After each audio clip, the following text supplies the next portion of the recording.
Aku ini cuma bangku tua.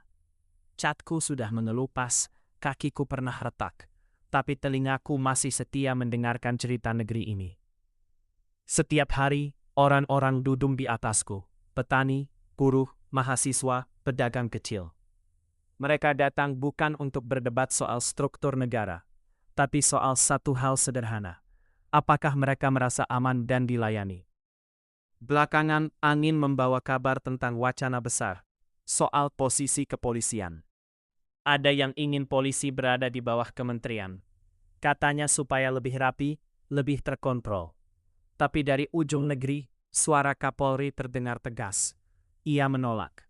Katanya posisi Polri yang langsung di bawah presiden bukan soal gengsi, bukan soal jabatan, tapi soal kejelasan komando dan kecepatan melayani rakyat. Bangku tua seperti aku paham satu hal. Kalau komando terlalu panjang, yang lambat bukan kertas, tapi pertolongan. Kapolri menyebut satu istilah yang berat maknanya, matahari kembar. Dua pusat kekuasaan, dua arah perintah, dan di tengahnya, rakyat bisa jadi korban kebingungan.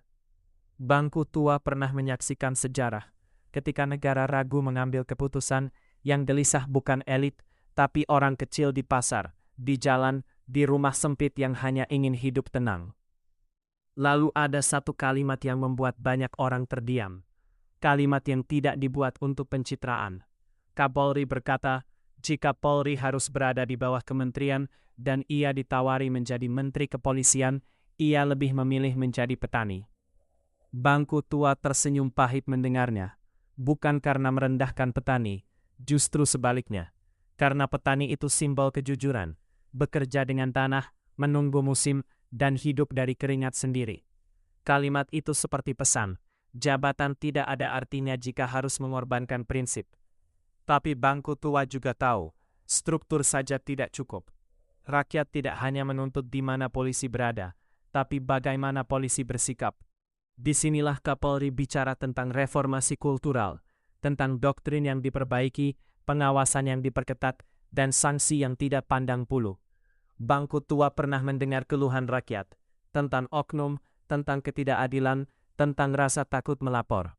Karena itu, ketika Polri membuka kanal pengaduan, QR code, whistleblower, pengawasan eksternal, bangku tua berharap itu bukan sekedar tulisan di spanduk, tapi benar-benar pintu yang terbuka.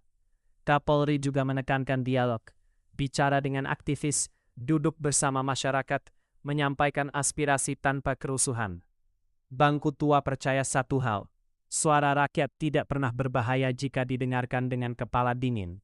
Kerusuhan sering lahir bukan dari teriakan, tapi dari telinga yang menutup. Di akhir pernyataannya, Kapolri meminta jajarannya memperjuangkan posisi Polri saat ini demi amanat konstitusi dan semangat reformasi.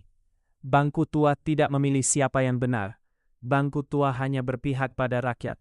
Rakyat ingin polisi yang tegas, tapi adil. Berwenang tapi mau diawasi.